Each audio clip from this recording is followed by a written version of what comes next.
ओ तिस्मार का ना हां अज मुंजी फिल्म अचण वाली है। मु घणा ने टीवी के हथ कोन लातो है। ए मुंजे हथ में रिमोट पे हूं मुंजे सिंधी ड्रामो अचण वालो है।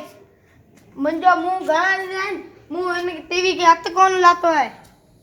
चल अरे छा करे छो विड़ो छो वे पाण में ता मु घणा ने है मु इन टीवी के हथ कोन लातो है। अज इथे तो मुंजो ड्रामो अचण वालो है। यार तू पोगरी तो वडो आई ई बालो है।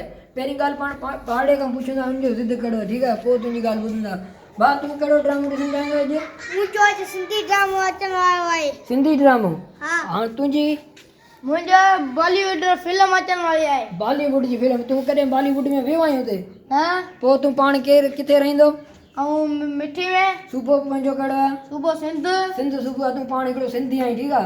तू मुके रुगो यो बुधा पाण टियो सकाफती ॾियारो जेको आहे इहो डिसंबर जे कहिड़े ॾींहं ते मिलाईंदा आहिनि कहिड़ी तारीख़ ते डिसंबर जी अलाए मूंखे यार ख़बर कोन्हे। यार तोखे हाणे ई बि ख़बर कोन्हे अञा तूं हुन ॿारड़े खे रोकी वियो हू ॾिस सिंधी जो पंहिंजो सकाफ़त पाए वेठो आहे। ॾिस मूं वटि बि पई आहे तो लॻींदो कहिड़े नमूने सिंधी आई तो वटि का शइ त कोन्हे तूं लॻींदो सिंधी आई पाण वटि इहो पंहिंजी सकाफ़त आहे हिनखे उजागर करिणो आहे पाण खे अॻिते दुनिया ताईं रंग ॾेखारणा आहिनि जा पाण वटि सिंध जा कहिड़ा रंग आहिनि। तंहिंजे करे इहो हमेशह सकाफ़ती ॾियारो जेको आहे इहो पाण वटि डिसंबर जे पहिरीं आचर ते कहिड़े ते पहिरीं आचर पोइ कहिड़ी बि तारीख़ ते थिए इन वारे पाण वटि मिलाई रहिया आहिनि इहो 6 डिसंबर ते पहिरीं आचर ते कहिड़ी तारीख़ ते 6 डिसंबर तारीख़ ते जी हा। पोइ अदा आवाम बि असां सां गॾिजी अचो सिंध जे हिन रंगनि खे निरवार कयो अॻिते शेयर कयो असांजी वीडियो खे अव्हांखे बि पसंदि अचे त लाइक कयो सब्सक्राइब कयो।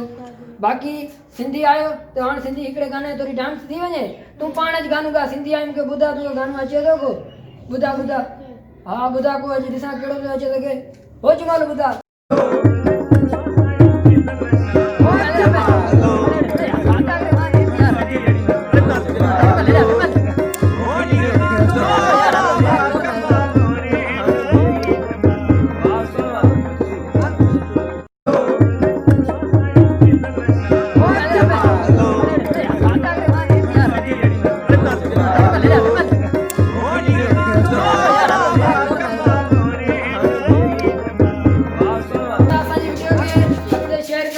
लाइक कयो चैनल खे सब्सक्राइब कयो महिरबानी।